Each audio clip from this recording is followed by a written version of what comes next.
do you think that that Metro Manila should continue or should lock down even stricter? Di ba nasa GCQ ang Metro Manila? Baka bumalik tayo sa ECQ. What I can see is that the fact that the doctors are tired may be good reason to go into modified ECQ. We need pause to allow the health system to breathe and to catch up. Orville, do you agree with that? Even if we wanted to, it's going to be difficult. So I would rather at least stay the same or even relax it a bit. I agree with Ted that more than just government, there needs to be some understanding of how to influence behaviors like wearing masks and so on and so forth, riding jeepneys and that. Who decides when to lock down? Is it the barangay or the local government, or is it the IATF again, or is it the president? It's 2 levels higher. So if a barangay captain wants to lock down, he will ask the city. The city mayor will recommend it to the regional, for example, MMDA, and then doon nila i-approve yon. But the proposal emanates and is approved 2 levels higher. So if a governor wants to approve, the regional and the IATF will have to look at it. All right. Question. Ngayon, meron na tayong mga czar. Do you agree with this kind of thing? The government looked like the headless chicken. So at least now they're putting the head on.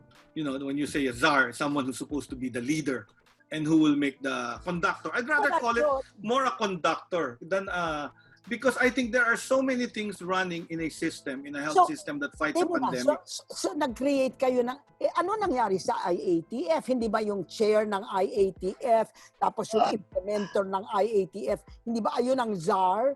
Ngayon ma'am, does that mean? Ang dating kasi sa akin is that, tingnan mo yung mga SARS. Yung mga SARS na yun, pag inassign ng ibang tao, ibig sabihin, nag-fail yung Department of Health.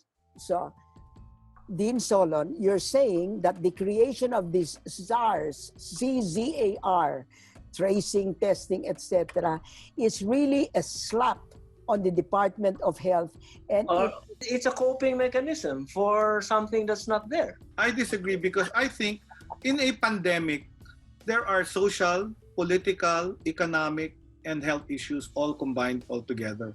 Halo-halo yan. They should have all worked together. It should have been a collaborative work. So that's my thinking here is that in a disaster, it's about communication, collaboration, and coordination. Senator Drilon, why did South Korea, Vietnam, and Taipei succeed in controlling the spread of COVID-19? Where did we fail? I want the president to come up with a comprehensive plan so we can be guided accordingly in terms of our economy. It's the senator's fault. They didn't invest in health. They didn't invest in vaccine facility. They didn't invest in epidemiologic and surveillance units. They didn't strengthen our health system. They kept spending low. Our legislature, the one that funds healthcare. If they funded it well, we would have all of this. Today, pinondohan nila. Iba pinondohan nila. The difficulty in asking Congress for money is that when you really want to invest in a public health system that will deal with emerging diseases, you're really asking for money for a huge standby facility that nobody uses on a day-to-day basis. Right. You would have scientists and labs and study. So no priorities. No, it's very hard now that the virus hit. Then now we want to say, we want that standby facility. Wala na, tapos na.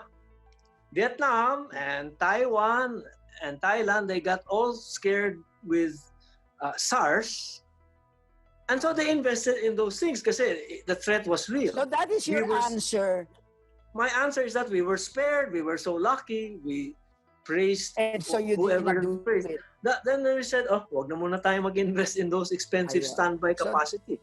There is now a problem also of vaccine self-sufficiency. The president keeps saying it will end when we get the vaccine.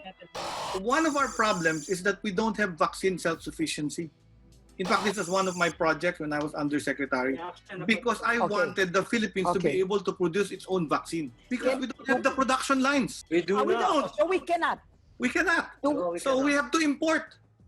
That's the sad part. We cannot even produce. So how does a country, part of biosecurity, should be strengthening your vaccine self-sufficiency? So what do you want? What is your other recommendation?